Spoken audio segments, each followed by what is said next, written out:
Je vous emmène tout de suite dans l'univers du bâtiment, dans ce numéro d'écosystème avec mes invités. Bonjour Charles Bignon. Bonjour Thomas. Vous êtes le cofondateur, avec votre frère d'ailleurs. Exactement. C'est quoi son prénom? Justin. Ah bon, salut Justin, de Batibig. À vos côtés, Quentin Brias, bonjour. Bonjour Thomas. Bienvenue, vous êtes directeur chez Ciparex ETI. C'est un spécialiste français indépendant du capital investissement et on verra dans quelles circonstances vous êtes rentré dans l'histoire de Batibig. C'est quoi justement cette histoire? Racontez-moi. Eh ben, en 2005, avec donc mon frère Justin, Ouais. on a décidé de s'associer dans la reprise d'une petite entreprise, l'entreprise Chapeau, qui avait été créée en 1961, une entreprise de plomberie.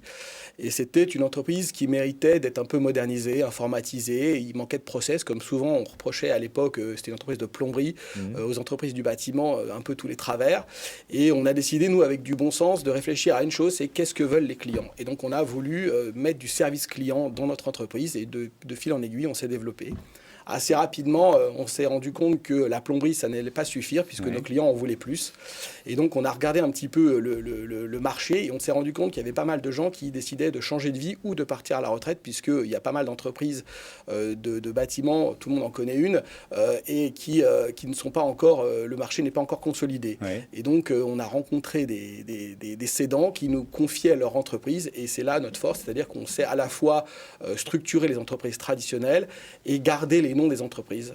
Ah oui, donc vous avez Batibig, en fait c'est une association, je ne sais pas quel terme employer, un conglomérat de plusieurs artisans, certains c'est ça? financiers diraient que c'est un groupe. Nous, Ouais. on pense plutôt à un réseau, une méthode, Ouais. une sorte de franchise de moyens, d'entreprises traditionnelles, de petites entreprises traditionnelles, mais très spécialistes dans leur métier, et qui donc, derrière, ont un back-office en commun, un ERP en commun, des moyens en commun, de manière à pouvoir servir nos clients au mieux. Il y a un peu tous les métiers du bâtiment?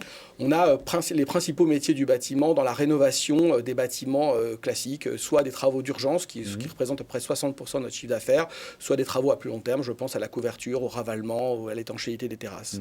Dans vos métiers, en ce moment, dans l'actualité, on parle beaucoup de la difficulté de recrutement et de trouver des matériaux. Alors, est-ce que vous êtes confronté à ça? Je commence par le recrutement. Alors c'est vrai qu'on est confronté à des difficultés. Maintenant, c'est une grosse partie de notre boulot, c'est de convaincre les gens, soit par la cooptation, donc un bon va ramener un bon, soit par l'apprentissage. On a, je crois, 50 apprentis qui sont arrivés pour la session de septembre. Et on a aussi créé une école de formation interne qui s'appelle Batischool, dont la devise est apprendre ensemble. C'est-à-dire que on a nos spécialistes, nos compagnons spécialistes qui vont, parce qu'ils ont un savoir-faire, apprendre aux jeunes qui viennent chez nous le geste, le comportement, la qualité. Et donc ça, c'est aussi très vertueux parce que ça nous permet d'avoir toujours un pool en formation chez nous. Et alors sur les matériaux, rapidement? Alors les matériaux, on est un petit peu moins touché que ce qu'on entend dans l'actualité parce que nous, on fait, comme je vous l'ai dit, du dépannage. Donc on trouve toujours de quoi se débrouiller pour faire du dépannage, alors que ceux qui font des gros chantiers sont plus touchés par les approvisionnements. D'accord. Pourquoi vous avez souhaité que Quentin Brias et que Ciparex ETI soient présents? Qu'est-ce que représente finalement Ciparex dans votre histoire? Alors Ciparex, c'est un fonds d'investissement, c'est une équipe qui a un vrai savoir-faire dans le développement des entreprises, notamment dans les histoires de build-up comme Batibig peut l'être. Et à un moment, avec Justin, on s'est rendu compte qu'il fallait qu'on passe un palier. Et donc, soit on y allait tout seul et on se disait, on va y arriver, mais si on veut aller plus vite et plus loin, comme on a l'ambition de devenir le leader français, voire peut-être européen, on s'est dit, il faut qu'on accélère notre croissance. Et pour accélérer notre croissance, rien de mieux qu'un fonds d'investissement. Donc, on a confié une partie de notre capital à Ciparex et puis on a permis de nous structurer en nous développant dans certains axes comme l'informatique, comme la structuration des fonctions transverses, type la finance, le commercial. Qu'est-ce qui vous a séduit dans l'histoire finalement que vient de raconter Charles Bignon? Qu'est-ce qui vous a séduit? Beaucoup de choses. En premier lieu, une rencontre humaine avec Charles et Justin Bignon, justement. Deux entrepreneurs très talentueux, complémentaires. Donc ça a vraiment été le socle de notre raisonnement. Puis une activité également très solide. Les services techniques autour du bâtiment sont des services qui sont indispensables, qui sont vraiment très résilients également. On l'a vu pendant la période Covid, justement. Et puis, ce sont des services qui seront nécessaires dans le cadre de la transition énergétique autour des économies d'énergie.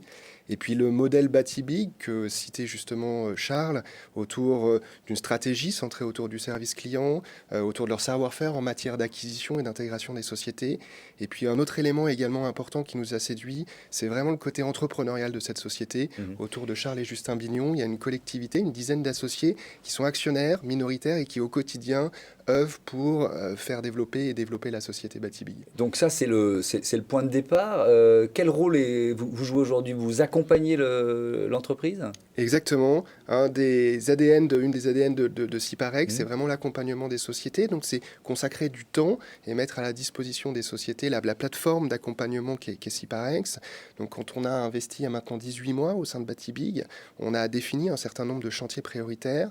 Le premier était la structuration de la société, comment renforcer les fondamentaux de Batibig pour préparer le groupe à sa croissance rapide, en termes de pilotage financier, de gouvernance, de renforcement des fonctions clés.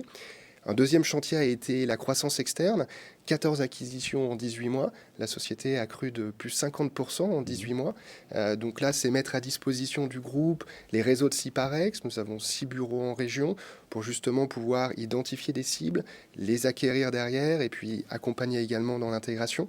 Et puis enfin, il y a également quelque chose qui nous tient à cœur au sein de Ciparex, c'est la responsabilité sociétale des entreprises. C'est comment justement mieux accompagner pour consolider les bases de la société. Et une des thématiques, pour exemple, ça a été justement tout ce qui est autour de la marque employeur, des ressources humaines. Donc comment mieux recruter, comment mieux fidéliser, et puis également comment mieux partager la valeur pour faire participer un plus large cercle de salariés à la création de valeur du groupe. Ce retour, cet apport d'expérience, de conseils, alors vous avez 18 mois de bilan en quelque sorte, qu'est-ce que ça vous a apporté? En tout cas, on ne regrette pas du tout, hein. Ça nous a apporté, comme le disait Quentin, de la structure. Oui. Il faut savoir, quand on crée un groupe familial, et c'est un peu avec nos moyens au départ, et il y a un moment où on compte ses sous, on va dire, et le fait d'avoir Ciparex parmi nous, ça nous a un peu décomplexé sur certains investissements.